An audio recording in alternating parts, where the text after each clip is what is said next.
예, 저는 2014년 3월부터 종로학원에서 공부해서 2015년에 서울대학교 조선해양공학과에 입학하게 된 송영근입니다.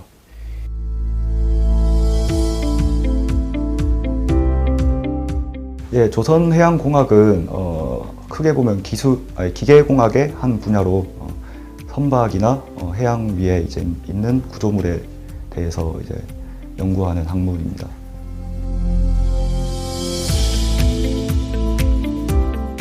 재수 시절 때 이제 제가 2년 동안 다른 공부를 하다가 수능 공부를 다시 시작하게 돼서 거의 국어를 제외하고는 거의 모든 과목에서 성적이 많이 낮았던 것 같아요. 그래서 이제 제가 부족했던 과목들의 경우에는 학과 선생님들한테 질문을 통해서 최대한 빨리 따라잡으려고 노력했고, 하루나 뭐 한 달 정도 목표를 상세하게 설정한 다음에 그날 아니면 그달 완벽하게 이해할 과목들을 설정해서 공부를 했던 게 많이 도움이 됐던 것 같습니다. 그럼 재수할 때 당시 첫 시험이 몇 점 정도 나왔었어요? 제가 3월 달 들어가서 3월 첫 모의고사 쳤을 때가 280점대 정도가 나왔어요, 총점이. 합격할 때는 이제 390점대가 나왔었죠. 그럼 한 몇 점 정도 나오죠? 100점 이상 올랐습니다.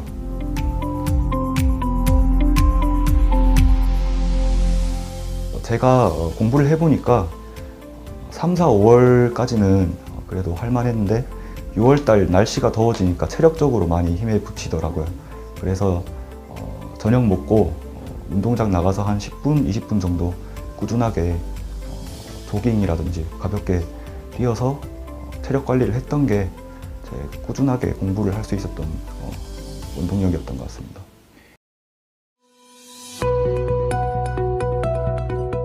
앞으로는 이제 제가 군대를 다녀오고 얼마 지나지 않았기 때문에 이제 전공에 막 입문했어요. 그래서 최대한 대학 생활에 열심히 해서 기업에서 필요한 엔지니어가 되는 게 제 목표입니다.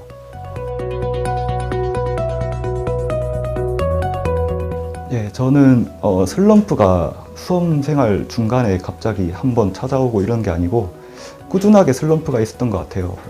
뭐 남들보다 좀 뒤처져서 시작한 부분이나 그런 점에서 많이 제가 감정 기복이 심했던 것 같아요.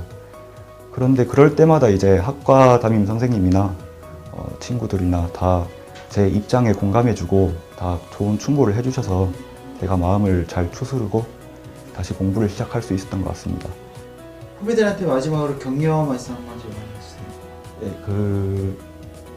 모두가 많이 힘들고 지금 부담감도 많이 심하실 테고 할 텐데 자신의 목표만 향해서 공부를 하고 필요한 부분을 많이 이제 자기가 선택해서 선생님들한테 도움을 받을 수 있으면은 원하는 목표를 향해서 잘 가질 수 있을 거라고 생각합니다.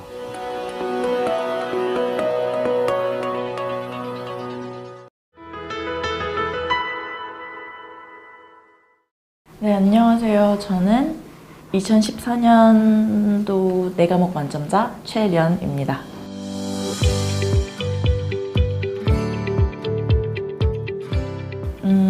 저는 현재 경제학부에 다니고 있는데 경제학부는 사회과학 대학에 속해 있지만 가장 이과적인 수학을 많이 쓰는 학부 중에 하나예요.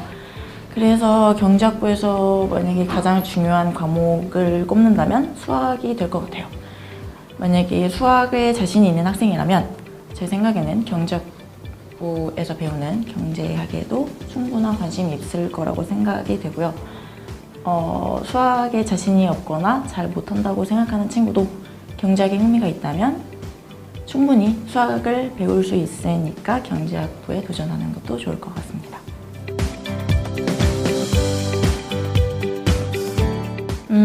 제가 경제학부이다 보니까 아무래도 수학에 가장 큰 초점을 두고 공부를 했었는데 수학을 어려워하는 친구들을 보면 보통 더 어려운 문제 그리고 더 많은 양의 문제를 풀기 위해서 자신이 풀었던 문제는 다시 보지 않고 그냥 새로운 문제만 찾아다니는 친구들이 있는데 그것보다는 자신이 푼 문제들을 다시 한번 검토하고 두세 번 보고 다시 풀어보는 것이 훨씬 실력 형성에 도움이 된다고 생각합니다. 그러면 현역 시절에 자기가 가장 부족했던 과목은 어떤 과목이었어요? 저는 국어의 성적이 별로 좋지 않아서 재수를 하게 되었었는데 그래서 재수를 하면서도 국어의 성적을 올리는 데 가장 큰 초점을 두었었어요. 기본서를 꼼꼼하게 한 3회독 정도 했던 것 같아요. 3회독 정도 하고 그 후에는 기출문제 15개년 이렇게 15개년 기출문제를 두세 번 반복해서 풀면서 국어 성적이 이제 꾸준하게 계속 잘 나왔던 것 같습니다.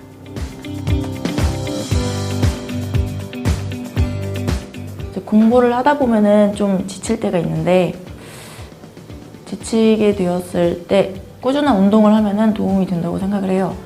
저는 재수를 기숙학원에서 했기 때문에 이제 일과 끝나기 전에 30분 전쯤에 운동장에서 한 20-30분 정도 가볍게 뛰면서 체력을 계속 보충했던 것 같아요.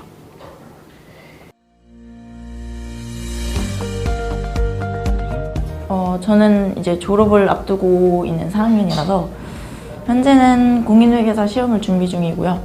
공인회계사 졸업하고 공인회계사가 된 후에는 이제 제가 더 관심이 있는 분야, 뭐 증권이라든지 아니면 금융 쪽으로도 나아가 볼 생각입니다.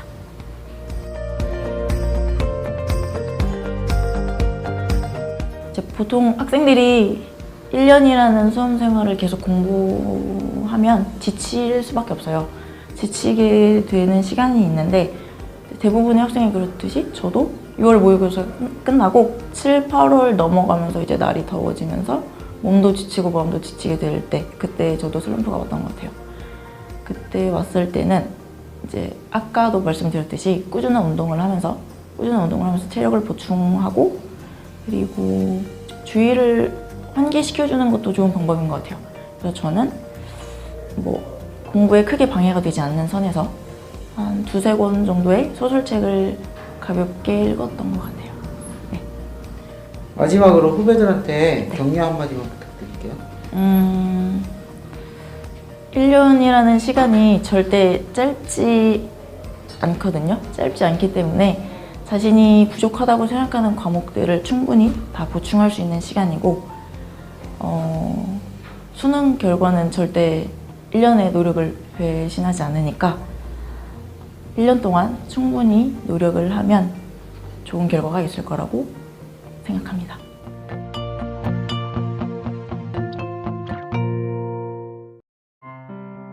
몇 번이 될지 모르는 실패, 몇 번이 될지 모르는 노력, 몇 번이 될지 모르는 두려움. 하지만 걱정하지 마세요. 그 몇 번이 될지 모르는 실패와 두려움 속에서 노력이 방법이 되고 노력이 희망이 되어 그 노력이 가장 빛날 수 있도록 당신에게 향합니다. 공부의 습관을 만드는 성적 향상 프로젝트 용인 종로학원.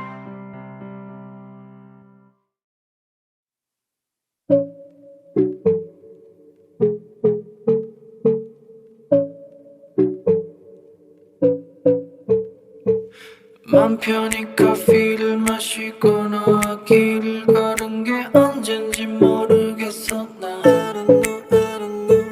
망할 바이러스 때문에 밖에 나가지도 못한 채로 주말마다 집콕할 뿐 솔직히 이젠 지쳐가 out of my mind I've been sitting in my house for the 7 days in a row 도대체 언제부터 이런 건지도 모르겠어 And I'm sick and tired All the days behind Let's go back to the time we were so happy there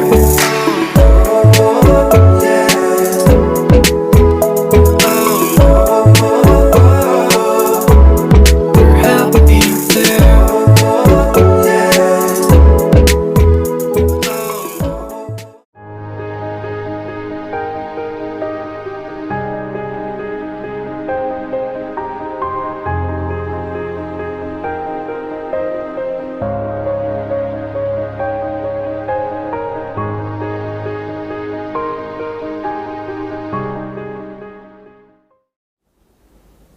네, 안녕하세요. 네, 용인종로 기숙학원 상담실장 주용석입니다. 반갑습니다.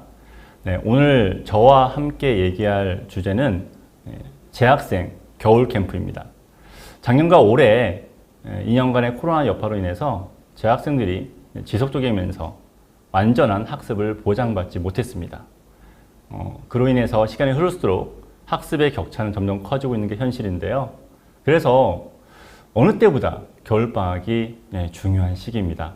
부족했던 공부 시간을 확보하고 완벽하게 몰입할 수 있는 환경이 필요한 시기입니다.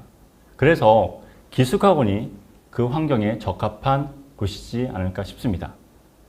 기숙학원 중에서도 왜 용인종로 겨울 캠프를 참가해야 되는지에 대해서 말씀드리도록 하겠습니다. 먼저 모집 요강을 말씀드리도록 하겠습니다. 모집 학년은 현재 고1, 고2 학생인 예비 고2, 고3 학생을 대상으로 해서 모집 중입니다. 아쉽게도 올해 예비 고1 학생은 모집하지 않습니다. 교육기간은 내년 1월 2일부터 2월 5일까지 5주 과정입니다. 예비 고2는 1개 반, 예비 고3은 2개 반, 총 90명을 모집합니다. 나는 인원수를 모집하지 않기 때문에 9월 말에서 10월 중순 사이에 조기 마감이 예상됩니다. 그리고 지원 자격을 말씀드리도록 하겠습니다. 수학만을 기준으로 해서 모의고사 3등급 이내이거나 내신 수학 2등급 이내 학생을 모집 중입니다. 지금부터는 용인종로만이 가지고 있는 교육 시스템에 대해서 설명하도록 하겠습니다. 용인종로학원이 가지고 있는 가장 큰 특징 중에 하나가 수학 무학년제입니다. 말 그대로 학년과 상관없이 내 실력에 맞는 수학 수업을 모두 들을 수가 있습니다. 수원, 수투, 선택 과목인 미적, 기와 학통에 대해서 기본 과정과 심화 과정으로 나뉘어서 수업이 진행됩니다. 기본 과정에서는 내신 대비를 위한 기본 개념과 부족한 단어를 복습할 수가 있습니다. 심화 과정은 수능 실전 문제를 다루어주면서 준킬러와 킬러 문제까지 접할 수가 있습니다. 예를 들면 예비 고2 학생 중에 수원, 수투는 이미 선행이 나갔지만 확통을 선행이 안 나가는 학생들이 있어요. 이런 학생들 같은 경우에는 수원, 수투는 심화 과정을 들으면 되고요. 그리고 확통은 기본 개념을 들으면 됩니다. 혹시라도 예비 고3 학생들 중에 나는 수투가 좀 부족하다라고 생각되는 학생들 같은 경우에는 수투에 대한 기본 수업을 통해서 복습을 하시면 도움이 될 겁니다. 자, 결론적으로 수학 무학년제는 개인적인 선행 정도와 실력을 고려해서 모든 수학 과목을 선택할 수 있게 하였습니다. 수학이 부족한 학생들에게 많은 도움이 될 거라고 생각이 듭니다. 다음은 일거수일투족입니다. 일거수일투족은 모든 공부에 필요한 모든 것들을 기록하고 관리받는 플래너입니다. 일거수일투족은 아주 작고 사소한 것들을 기록하게 함으로써 나를 되돌아보고 나의 변화를 이끌어낼 수 있게 하려고 합니다. 그래서 학원에서는 이 모든 기록을 관리하게 되는데요. 일거수일투족을 관리하는 선생님을 셀퍼라고 합니다. 셀퍼는 일거수일투족을 점검하고 상담하면서 학습적인 발전이 이루어지도록 돕고 있습니다. 그럼 일거수일투족의 구성에 대해서 한번 살펴보도록 하겠습니다. 첫 번째는 첫 만남입니다. 셀퍼와의 첫 만남인데요. 학습 전략을 세우고 생활 코칭을 받는 장입니다. 그래서 서로에 대해서 알아가는 시간이라고 생각하시면 좋을 것 같은데요. 첫 만남을 통해서 학생이 학원 적응에 도움을 받을 수가 있습니다. 두 번째는 공부 일기입니다. 학습 플래너인데요. 수업 시간과 자습 시간의 학습 내용, 그리고 집중도, 멘탈과 신체 컨디션 등을 구체적으로 표시하고 기록하게 되어 있습니다. 세 번째는 시험의 모든 것입니다. 학원에서 치러지는 모든 시험을 기록하게 됩니다. 영어 단어 시험, 영어 듣기, 국어, 비문학, 이지문, 그리고 종로에서 나오는 미니 모의고사에 대해서 결과를 적게 되어 있습니다. 그리고 네 번째는 설렘입니다. 겨울 캠프 종강 전에 최종 모의고사를 치르게 되는데요. 시험 이후엔 스스로 평가하고 대책을 세운 후에 그 내용을 가지고 셀프와 함께 심층 상담이 진행이 됩니다. 다섯 번째는 질문입니다. 내가 질문한 과목과 질문 내용, 횟수를 파악할 수가 있습니다. 그리고 마지막으로 소통입니다. 부모님께서는 5주 동안 우리 아이가 어떻게 공부했지라고 궁금해 하실 겁니다. 그래서 종강 이후엔 일거수일투족을 집으로 발송드려서 우리 아이가 어떻게 5주를 보냈는지 직접 확인하실 수 있게 도와드릴 겁니다. 이와 같은 일거수일투족의 세밀한 기록과 전문 셀프의 치밀한 관심과 배려는 여러분들의 실력 향상으로 이어질 수 있도록 하겠습니다. 자, 이제는 강사 성적 실명제입니다.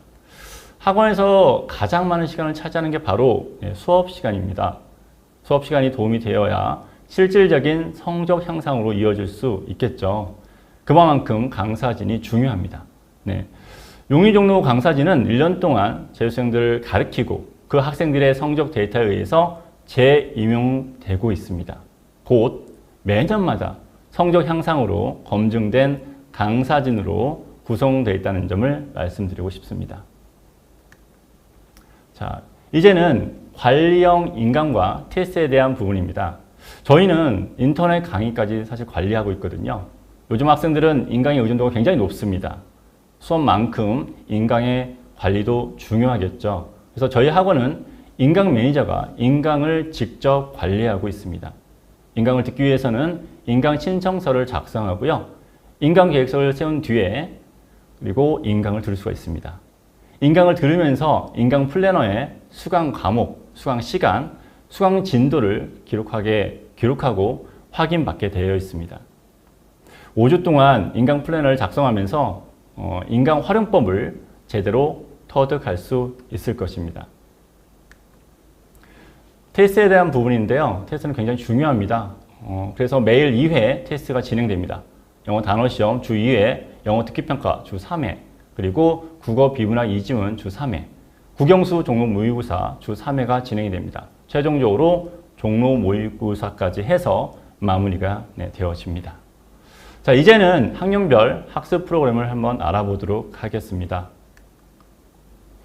예비 고2, 고3 학생들은 어떤 과목을 가르치는지 아마 궁금하실 겁니다.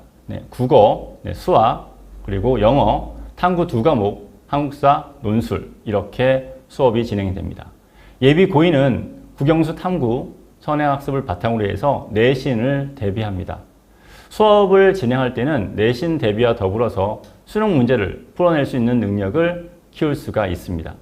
수학 무학년제로 내신 대비뿐만 아니라 수능 실전 대비까지 가능합니다. 예비 고3은 내신 대비와 전과목 수능 실전 대비를 도와줍니다.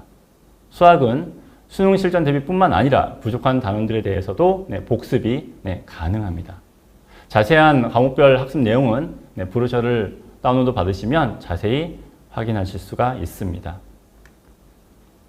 자, 마지막으로 생활에 대한 부분인데요. 오랫동안 부모님과 떨어져서 먹고 자면서 생활해야 되는 곳이기 때문에 걱정이 많으실 거라 생각이 듭니다. 생활적인 면까지 하나하나 자세하게 좀 설명해 드리도록 하겠습니다. 일단은 청소는 매일마다 진행이 되고요. 세탁은 주위에 건조까지 해줍니다. 그리고 아침, 점심, 저녁 이렇게 야간 간식까지 나옵니다. 점심은 저희는 기호식으로 해서 2가지 메뉴 중에 하나를 선택할 수 있게 되어 있습니다. 그리고 코로나 상황이기 때문에 굉장히 걱정이 많으시죠? 모든 교직원들은 2주마다 코로나 검사를 실시합니다.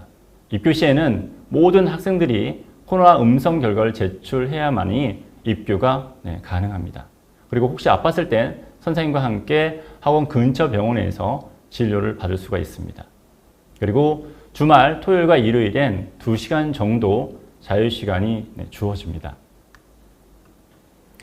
용의종로 겨울캠프에 참가한 모든 학생들이 계획한 바를 실천할 수 있는 겨울방학, 그리고 반전이 있는 겨울방으로 만들 수 있도록 하겠습니다.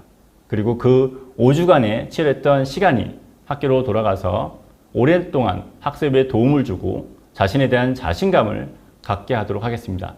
네, 저희는 자신이 있습니다. 여러분들만 함께 하시면 됩니다.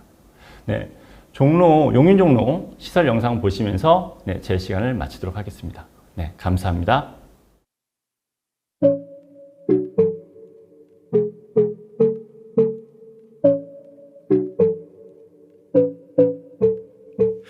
맘 편히 커피를 마시거나 길을 걸은 게 언젠지 모르겠어 나 망할 바이러스 때문에 밖에 나가지도 못한 채로 주말마다 집콕할 뿐 솔직히 이젠 지쳐가 out of my mind I've been sitting in my house for the 7 days in a row 도대체 언제부터 이런 건지도 모르겠어 And I'm sick and tired All the days behind Let's go back to the time we were so happy there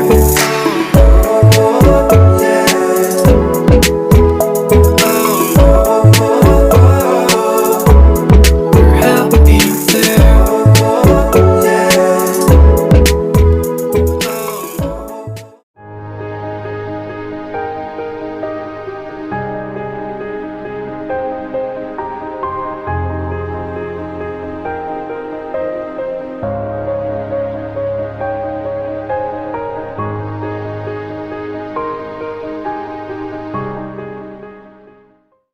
반갑습니다. 종로학원 평가연구소장 김명찬입니다. 오늘 설명회는 예비 고3 그리고 예비 고2 학생들을 위한 설명회이기 때문에 입시의 세세한 부분을 말씀드리기보다는 입시 변화의 큰 흐름을 살펴보면서 이러한 변화에 어떻게 대응해야 될지에 대해서 말씀드리도록 하겠습니다. 첫 번째, 입시 변화의 첫 번째 포인트는 역시 정시 확대입니다. 지금 이제 한 3년 전까지만 해도 대학들이 수시를 계속 늘렸죠. 그래서 수시 비중이 70%를 넘어가고 정시 비중은 뭐 20% 밑으로 떨어졌었는데요. 이게 한 2년 전부터 흐름이 바뀌었습니다. 대학들이 정시를 늘리고 대신 수시를 좀 줄이는 이런 방향으로 바뀌었거든요. 이것은 물론 이제 뭐 대학의 어떤 자발적인 거라기보다는 교육부에서 이런 쪽으로 좀 압력을 넣은 그런 결과라고 볼 수 있는데요. 어쨌든 지금 예비 고3들이 입시를 치르는 2023학년도에는 정시 비중이 40%, 서울권 주요 대학들이 대부분 다 40%를 넘어가게 됩니다. 그러면 수시는 이제 60% 또 그 밑으로 줄어들게 되는데요. 그래서 이제 수시와 정시의 비율이 7대 3에서 6대 4로 바뀌었다. 그래서 이제 정시 비율이 한 40%를 조금 넘어가는 수준 이렇게 되는데요. 여기에 또 숨어 있는 변수가 두 가지 있습니다. 첫 번째는 수시 2월 인원이라는 게 있어요. 이게 뭐냐면 원래 수시에서 뽑으려고 했는데 이 인원을 정시로 넘기는 그 인원을 말하는데요. 그만큼 이제 정시 인원이 늘어난다는 건데요. 대략적으로 뭐 많은 경우에는 한 5%까지 됩니다. 그러면 결국 정시 비중은 40%가 아니라 실질적인 정시 비중은 한 45% 된다. 이렇게 생각하셔야 될 것 같고요. 또 하나 변수는 뭐냐면 이게 이제 40%라고 해도 이게 평균적인 그 비율이고요. 학과별로 정시 비율이 또 다르게 나타나는데요. 좀 인기학과, 그러니까 학생들이 선호하는 학과, 예를 들면 의대, 약대, 경영학과 이런 데는 정시 비중이 좀 높습니다. 그래서 뭐 지금 올해 같은 경우도 의대나 약대 같은 경우는 정시 비중이 45%를 넘어가거든요. 그렇게 보면 2월 인원까지 합하면 이런 선호도가 높은 인기학과에서는 정시 비중이 거의 50%다. 이렇게 봐야 될 것 같고요. 이렇게 보면 수시와 정시의 비중이 5대 5다. 뭐 반반이다. 이제 이렇게 생각을 하셔야 될 것 같고요. 정시가 늘어났다는 것은 한마디로 말씀을 드리면 수능이 그만큼 더 중요해졌다. 이렇게 생각하시면 될 것 같습니다. 정시는 대부분이 수능 100%이기 때문에 수능이 중요해졌다.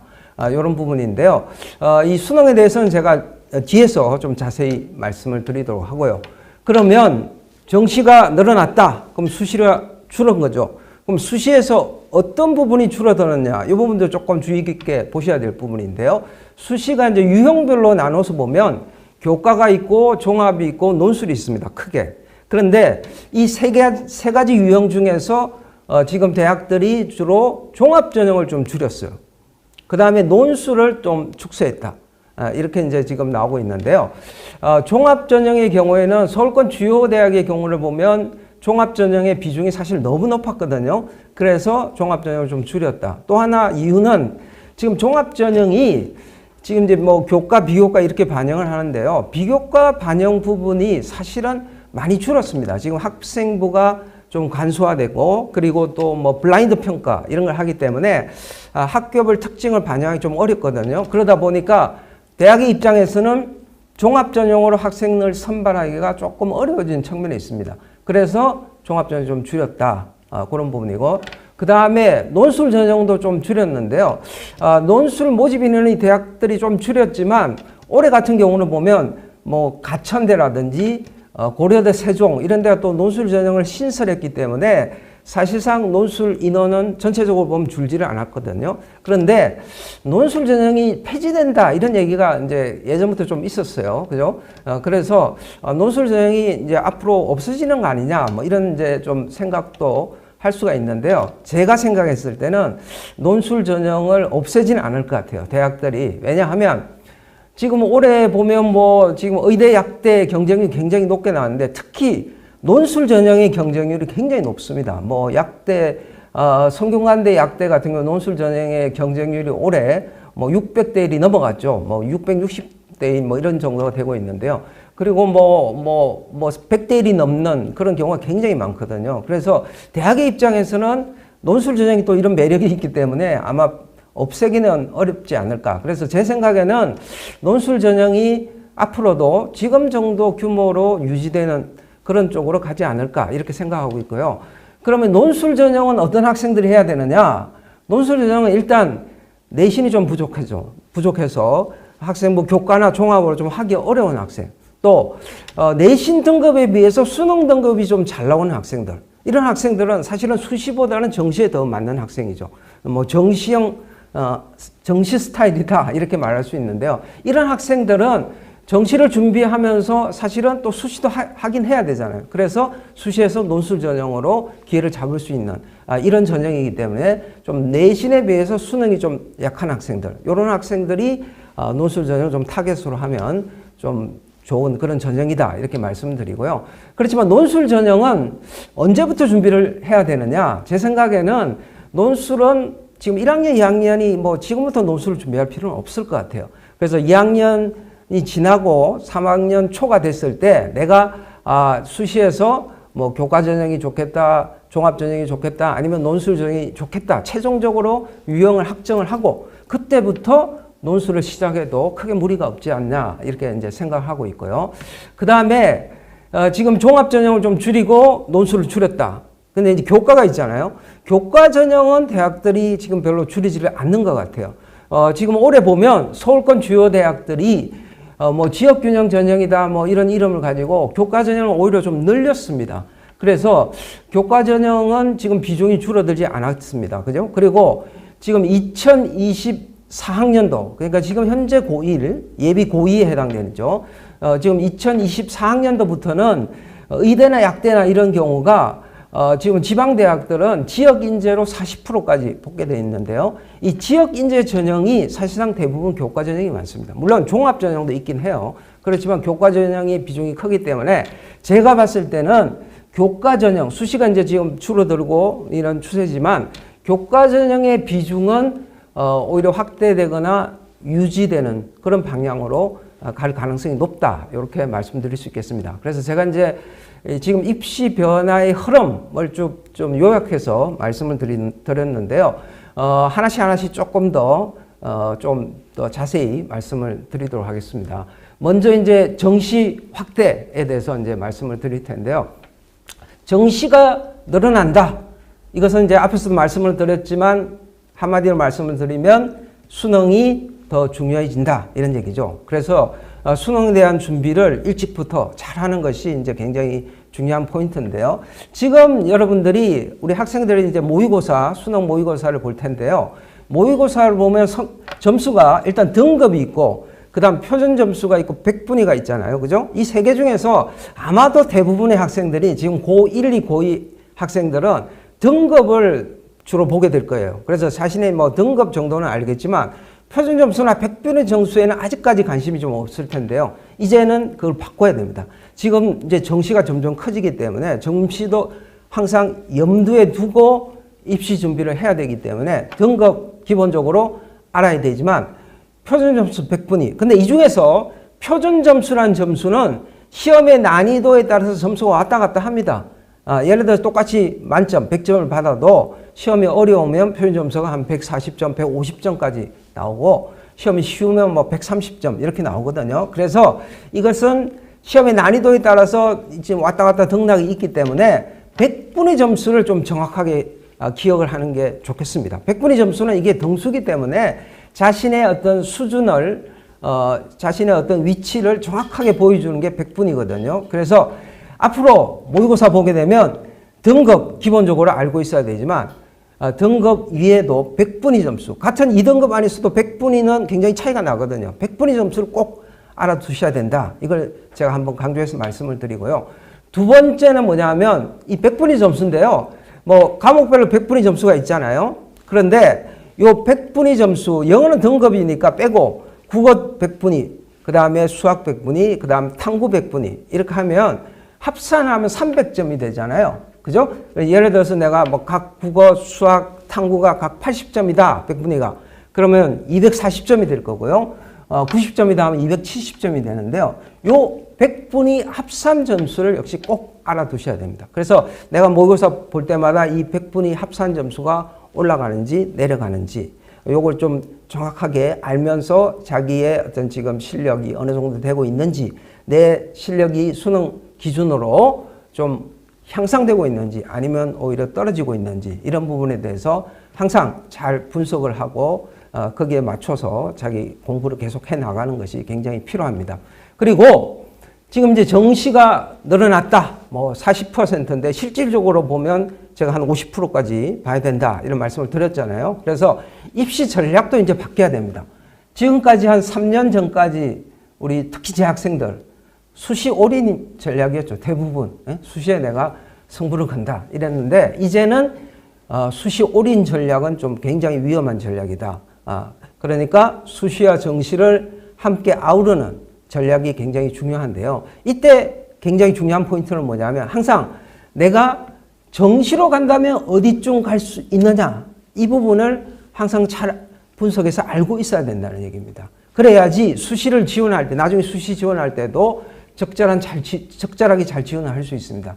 그렇지 않으면 내가 정시에서 어디 갈지를 정확하게 알지 못하고 지원을 하게 되면 너무 상향 지원을 해서 뭐 다 떨어지는 이런 상황이 될 수도 있고요. 그 다음 두 번째는 자칫 좀 하향 지원을 해서 수시 납치가 되는 경우가 생길 수 있어요. 그러니까 정시에서 갈 수 있는 데보다 더 못한 데로 가는 뭐 이런 경우가 생길 수 있기 때문에 내가 정시에서 어디쯤 갈 수 있느냐 이 모의고사 성적을 가지고 항상 이 부분을 잘 알고 있어야 된다는 거예요.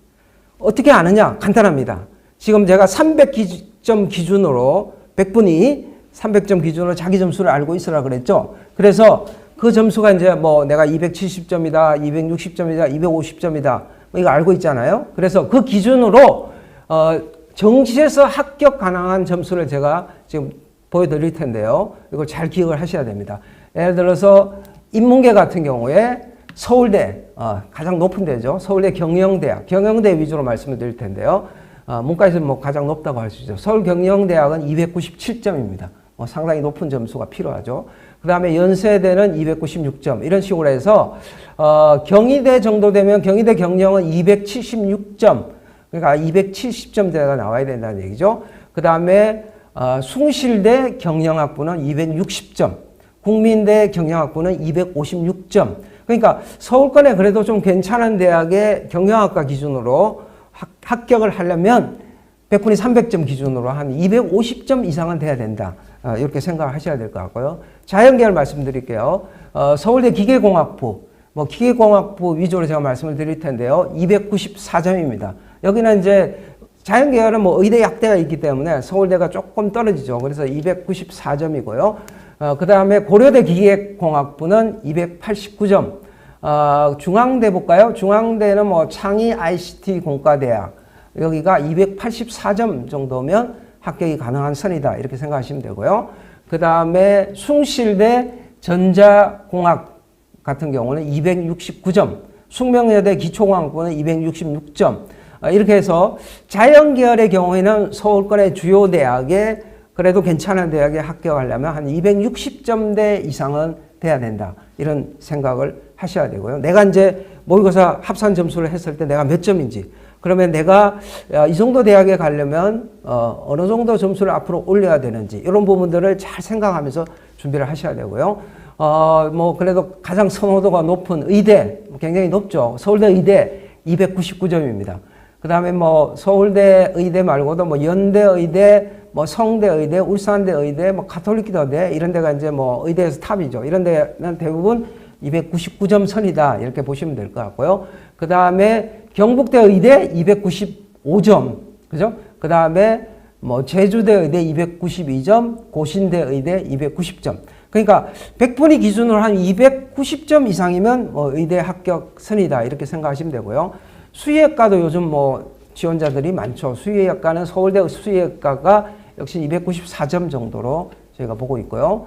그 다음에 뭐 강원대 정도 되면 283점, 그 다음에 충북대 역시 283점. 그러니까 수의학과 합격하려면 100분위 기준으로 한 283점, 요 정도 선은 100분위 확보를 해야 된다. 이렇게 생각하셔야 되고요. 약대, 이제 올해부터 선발하면서 약대가 뭐 굉장히 올해 선호도가 높게, 경쟁률이 높게 나왔는데요. 서울대 약대 294점, 연세대 약대 292점, 이화여대 약대 290점, 이런 정도로 보시면 되고요. 그 다음에 경북대 약대 288점, 계명대 약대 286점.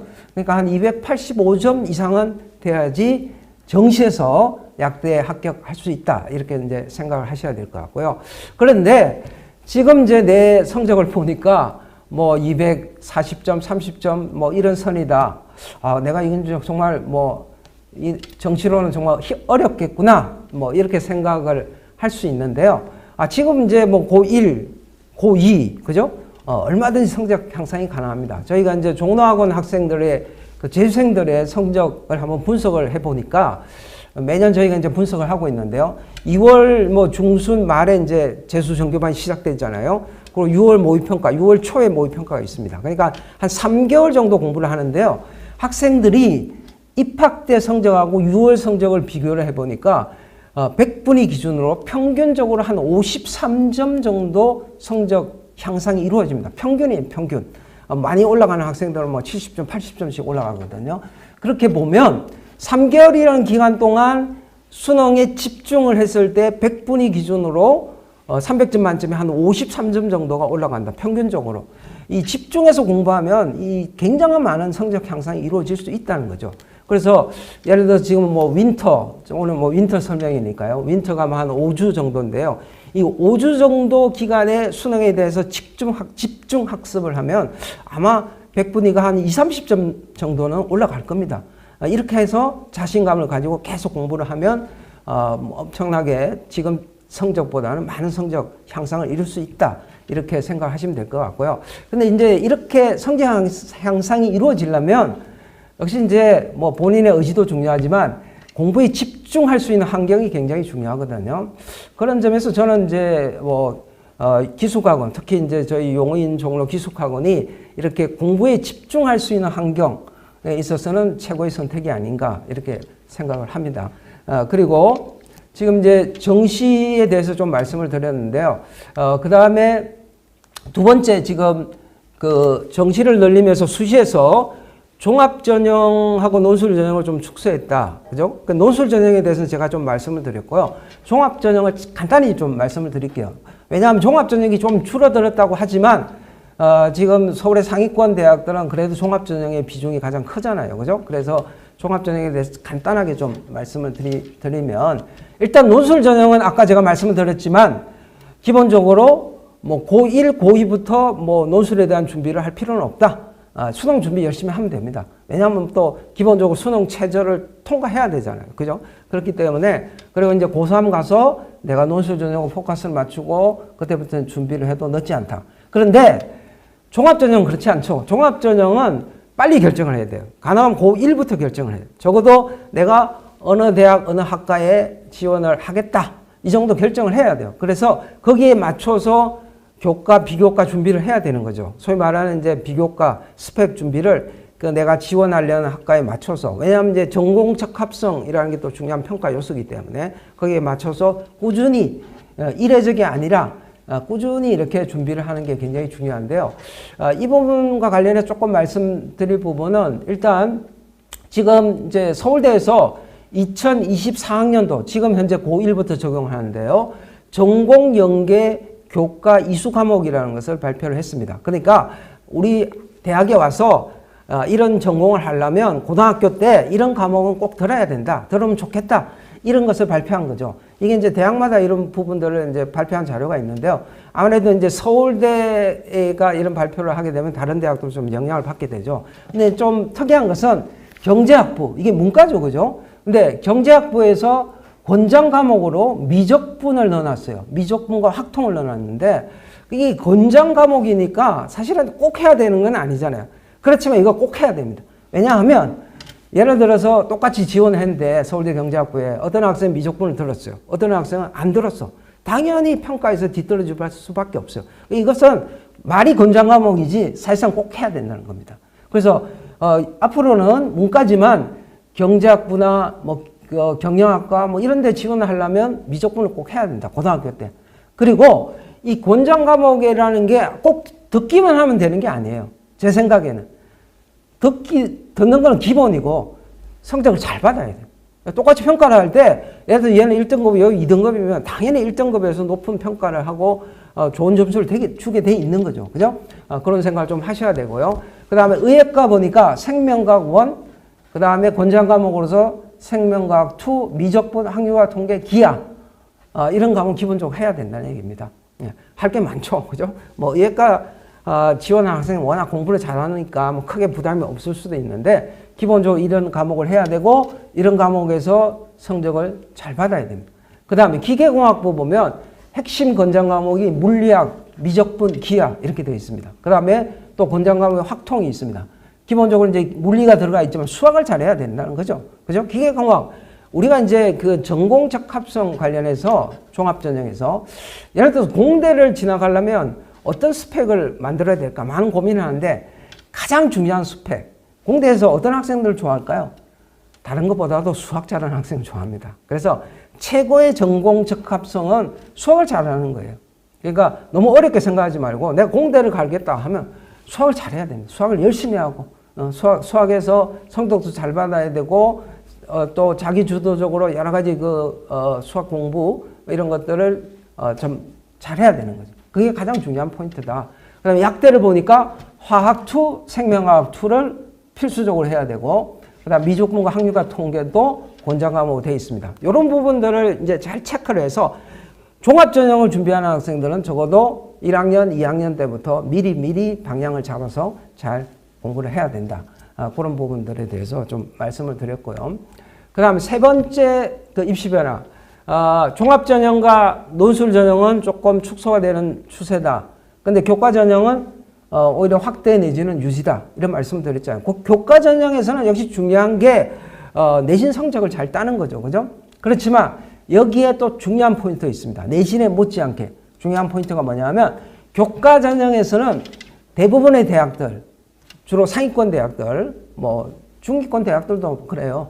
대부분의 대학들이 수능 최저를 걸고 있습니다. 특히 지금 여러분들이 가장 선호하는 의대, 약대 이런 데는 수능 최저 수준이 굉장히 높습니다. 교과전형에서. 내신을 뽑는데 내신만 가지고 못 뽑으려면 굉장히 대학에서 부담스럽다는 거죠. 그래서 수능 최저를 굉장히 세게 겁니다. 예를 들어서 가톨릭대 지역균형, 이 교과전형인데요. 4개 영역 등급 합이 5입니다. 1, 1, 1, 2가 돼야 되는 1등급 3개가 있어요. 그리고 뭐 가천대, 인하대 이런 데도 1등급 3개를 기본적으로 요구합니다. 그래서 사실은 교과전형에서도 가장 중요한 포인트는 수능 최저를 충족할 수 있느냐 없느냐 이게 핵심이다. 이걸 꼭 좀 잘 아셔야 될 것 같고요. 이 수능 체제를 충족할 수 있으면 교과 성적이 조금 낮아도 합격할 가능성이 많기 때문에 수능을 잘 준비해 놓으면 선택의 폭이 나중에 수시 지원을 할 때 선택의 폭이 굉장히 넓을 수 있다. 이렇게 생각하셔야 되고 약대도 마찬가지입니다. 중앙대 같은 경우는 약대 지역균형 그 교과 전형에서 4개 영역 등급 합이 오기 때문에 그러니까 1112를 요구하는 거죠. 굉장히 높은 수준의 수능 체제를 요구한다. 내신은 잘 따놨는데 수능이 안 된다. 교과 전형으로 합격할 수가 없어요. 의대, 약대 이런 데는. 이런 부분들을 미리 잘 준비를 하셔야 된다. 그렇게 말씀을 드리고요. 지금 어쨌든 정시가 확대되면 수능이 중요해졌다. 수능 준비를 잘 해야 된다. 1학년, 2학년 때부터 지금부터 잘 해야 됩니다. 수능이 뭐 또 그렇게 단기간에 되는 게 아니기 때문에. 그래서 수능에 대해 좀 말씀을 드릴 텐데요. 지금 올해 수능 체제가 많이 바뀌었잖아요. 그죠? 그래서 수능 체제 변화 간단하게 말씀드리면 수학에서 문과, 이과가 통합이 됐습니다. 그죠? 문과, 이과가 예전에 가형, 나형 이렇게 쪼개져 있었는데 통합이 돼서 같이 시험을 보는데 대신 선택 과목이 생겨난 거죠. 그래서 선택형 수능이다 이런 말을 합니다. 그래서 국어에서는 언어와 매체와 합법과 정문이 선택이에요. 그래서 어떤 걸 선택하는 게 나한테 유리할까 뭐 이런 고민들을 아마 지금 고1, 2 학생도 좀 할 수 있습니다. 좀 말씀을 드리면요. 언어와 매체는 이게 이제 문법이 포함되어 있어서 좀 어렵죠. 그죠? 그래서 학생들이 좀 부담스러워 합니다. 공부할 양이 좀 많고 어렵습니다. 대신에 합법과 작문은 공부할 분량이 별로 없어요. 그래서 좀 쉽죠. 그죠? 근데 그러면 쉬운 과목이 더 편하게 할 수 있는 거 아니냐? 그렇게 생각할 수도 있는데 이게 조금 그렇지는 않습니다. 그래서 어려운 이 수능 시험의 특징이 표준 점수라고 하는 것은 어려운 과목에서 점수를 잘 받으면 표준 점수가 높게 나오거든요. 그래서 언어와 매체는 어렵기 때문에 표준 점수가 높게 나와요. 올해 수능 6월 모의평가를 보면 언어와 매체는 만점을 받으면 146점이 나왔어요. 근데 합법과 작문은 똑같이 만점을 받았을 때 141점밖에 안 나요. 5점 차이가 났어요.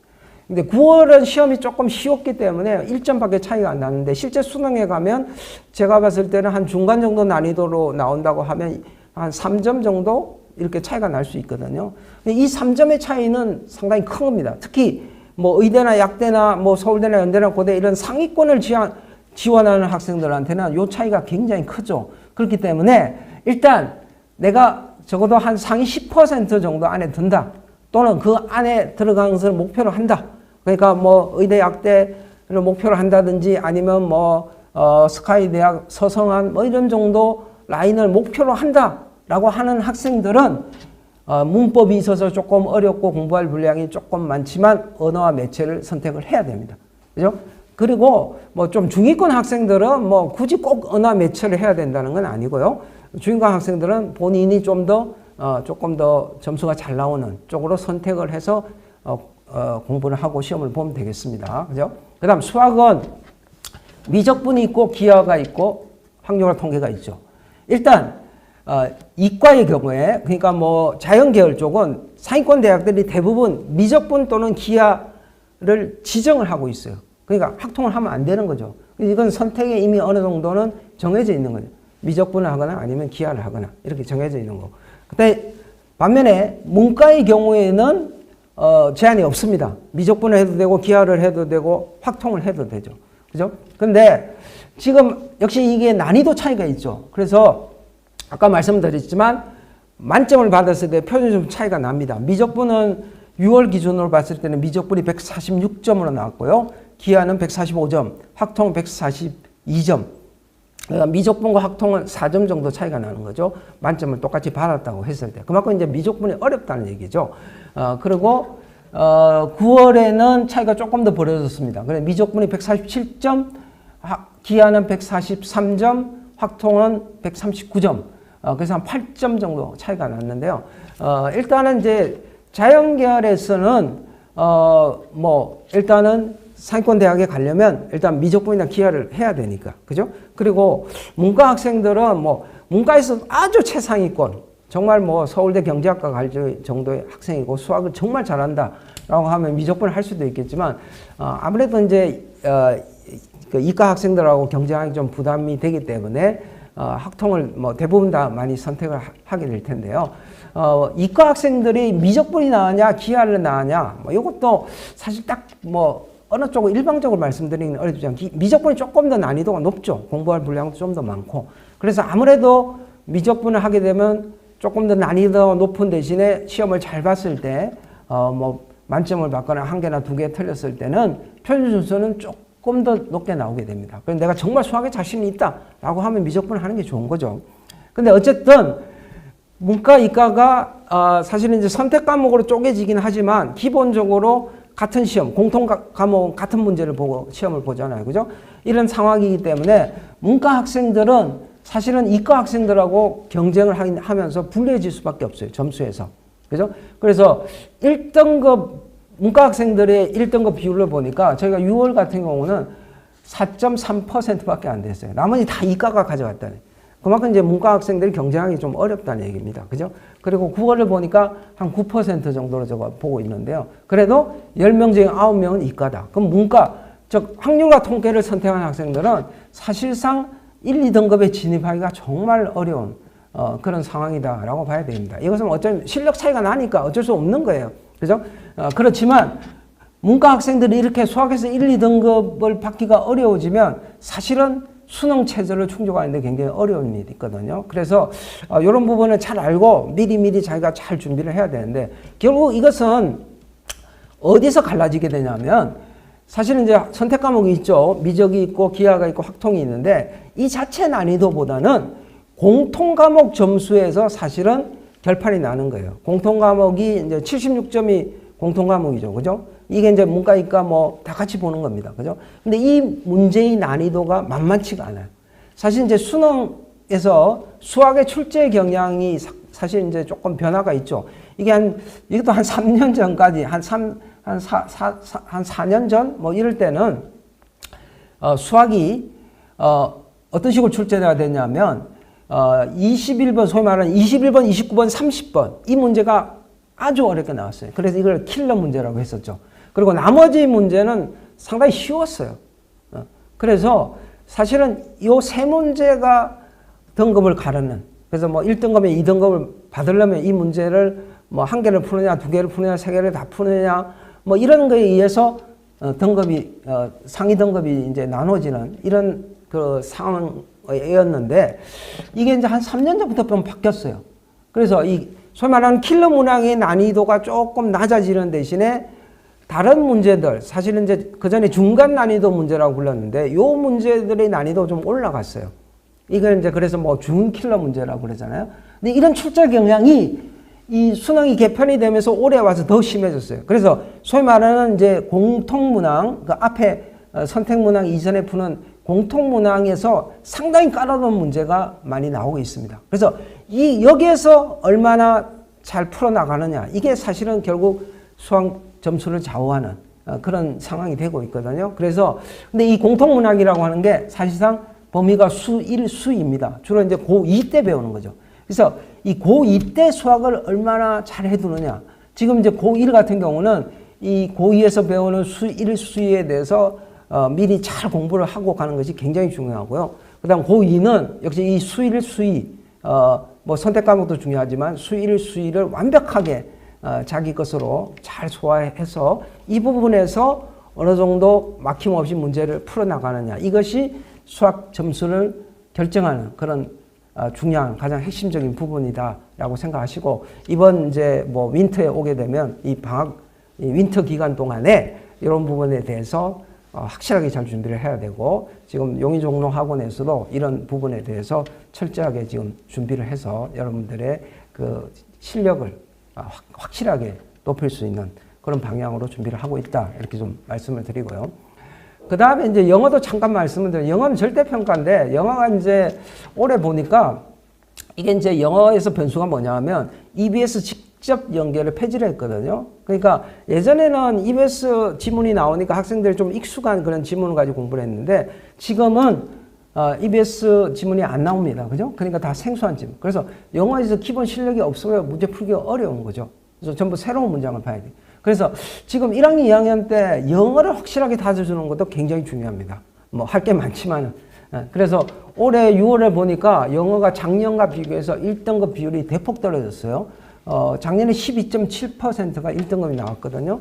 그래서 영어가 뭐 웬만하면 1등급 어느 정도 뭐 상위권 학생들이 그렇게 크게 어려움 없었는데 올해 6월은 5.5%, 9월은 지금 4.7%로 추정하니까 1등급에 들어가기가 굉장히 어려워졌다는 거예요. 영어도 사실은 절대평가이기 때문에 영어가 이제 비중이 줄어들었다라고 하지만 수시에서 수능 체제를 충족하는 데는 영어가 굉장히 중요합니다. 영어에서 1등급, 2등급 받아두면 수능 체제 맞추는데 상당히 큰 도움이 되거든요. 그래서 지금 좀 시간이 그래도 좀 있을 때 고1, 고2에 요 기간에 영어에 집중해서 특히 이제 방학 시간을 이용해서 방학 기간을 이용해서 집중해서 영어를 좀 단단하게 영어 지금 아까도 얘기했지만 다 생소한 지문을 가지고 하기 때문에 기본적인 어휘력, 독해력을 기본 실력을 다져놓지 않으면 어렵습니다. 그래서 그런 부분 좀 생각하셔야 되고요.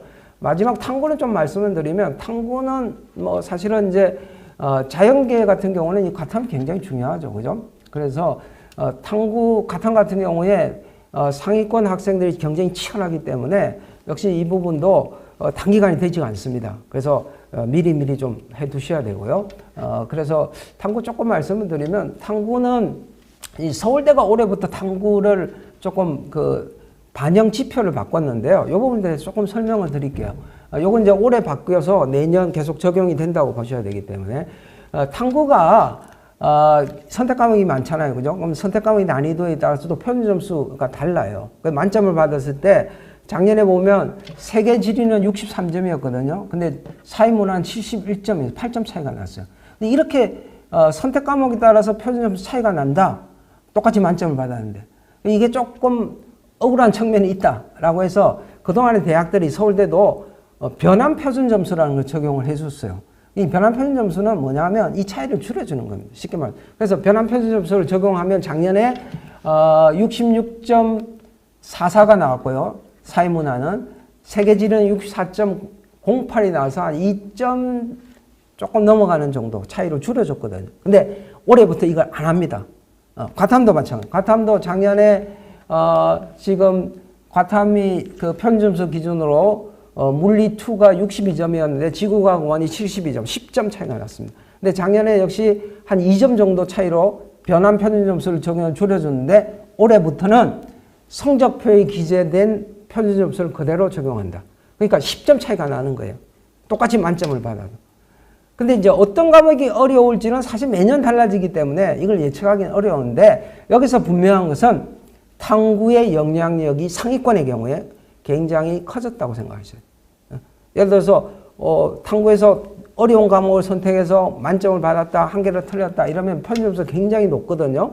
그러면 굉장히 정시로 갔을 때 굉장히 유리해지는 겁니다. 그래서 우리가 이제 정시까지 고려했을 때 뭐 수시에서도 탐구가 수능 체제를 맞추는데 굉장히 중요하지만 정시까지 고려했을 때도 굉장히 중요한 변수가 될 수 있다. 특히 상위권에서는 당락을 가르는 변수가 될 수 있기 때문에 이 탐구도 사실은 조금 여유가 되면 조금 미리 한 고2 정도 되면 탐구에 대해서도 수능에 대한 대비를 시작을 하시는 게 좋고요. 특히 과탐은 아까도 말씀드렸지만 상위권 경쟁이 굉장히 치열합니다. 그래서 반드시 3학년 와서 시작하면 늦습니다. 미리 좀 잘 준비를 하시는 게 수능에서 좋은 결과로 이어질 수 있지 않을까 그렇게 생각하고요. 그래서 제가 지금까지 우리 이제 예비 고3, 고2 학생들이 앞으로 지금 입시 변화에 따라서 어떻게 대응해야 되는지를 말씀드렸는데요.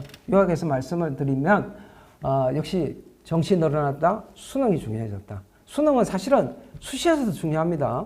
수능 최저를 충족해야 되기 때문에. 그래서 지금부터 수능 준비를 물론 내신 준비도 해야 되지만 또 내신은 시험 전에 뭐 한 달 정도 이렇게 공부해서 가능하잖아요. 그죠? 근데 특히 수능 준비, 특히 이제 이 겨울 방학 기간 뭐 아직 좀 남아 있지만 좀 미리 마음의 준비를 하시고 이 기간 동안 내가 수능의 기초를 확실히 하면서 실제 100번이 점수로도 한 20, 30점 점수를 높이고 이걸 통해서 자신감을 얻어서 내가 수능으로도 정시에서도 어느 정도 좋은 대학에 갈 수 있다. 이런 자신감을 얻게 되면 수시에서도 자신감 있게 지원해서 좋은 결과 나올 수 있거든요. 그런 기회로 잘 활용해서 좋은 성과가 있기를 바라면서 제 설명에 마치도록 하겠습니다. 감사합니다.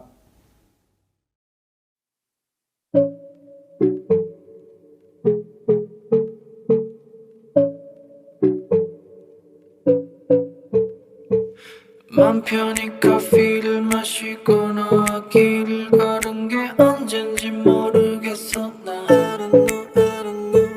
망할 바이러스 때문에 밖에 나가지도 못한 채로 주말마다 집콕할 뿐 솔직히 이젠 지쳐가 out of my mind I've been sitting in my house for the 7 days in a row 도대체 언제부터